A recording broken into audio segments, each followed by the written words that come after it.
Premda se meni čini da organizacijski, politički, pa i financijski, ako hoćete, srpska zajednica u Hrvatskoj nikad nije bila jača. Čipe to možda ne prati, ali guru srpskih novosti, utemeljitelj Ferala, Viktor Ivančić, dočekao je ovih dana da se po njegovim tekstovima premjerno, ni manje ni više nego li u Hrvatskom narodnom kazalištu u Splitu, izvodi kazališna predstava. Da ne govorim da se novosti i dalje uobičajeno financiraju, unatoč obećanjima upravo Domovinskog pokreta da tako neće biti, da je srpska zajednica pokrenula i svoju televiziju, da se grade spomenuti kulturni centri, da se u idućim godinama planira obnova antifašističkih spomenika, posebna financijska ispomoć za razvoj, citiram, kontinentalnog turizma u prostorima naseljenim nacionalnim manjinama. Dakle, to još nismo ni čuli ni vidjeli, pa su neki to očitali kao buduće kredite za nove OPG-ove u prvom redu za srpsku zajednicu. Čeka nas dodjela takozvanih kadrovskih stanova. To su stanovi vjerojatno za najviše funkcionere civilne, vojne i obavještajne iz prošlog sustava.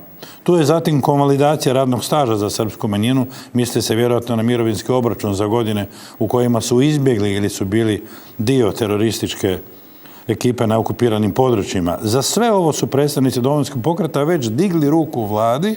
Svi su ovi planovi već izglasani na vladi, pa se postavlja pitanje ima li se Čipe čemu veseliti i razumije li on da će sve ovo izvoditi i sa njegovim imenom na popisu većine koja je ovo izglasala.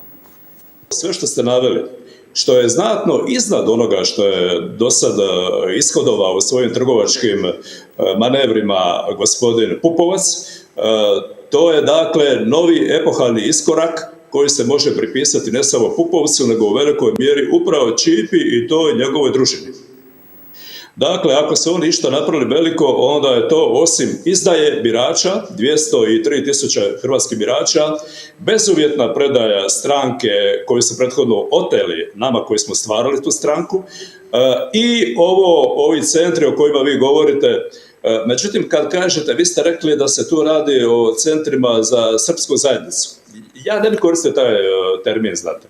Mislim da se tu ne radi o srpskoj zajednici, nego se radi o jednoj grupaciji u kojoj imate, evo, rekli ste Ivančevića koji nije Srbin, i mnogi iz uredništva tih novosti. Radi se o jednoj interesnoj.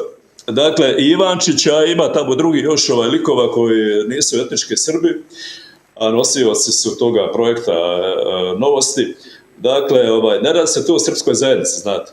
Mi moramo razlikovati jednu grupaciju i jedan broj tih Srba i ovi koji su očito samo interesno vezani uz Pupovca i njegovo društvo, od većine naših sugrađana koji čine srpsku zajednicu, a među tim sugrađanima našim ja imam i dosta prijatelja i to zaista dobri, dragi, bliski prijatelja. Ja nikako ne pristajem da se njih dovodi u isti kontekst i da se trpa u istu vreću sa Pupovcem i ovim njegovim trgovcima.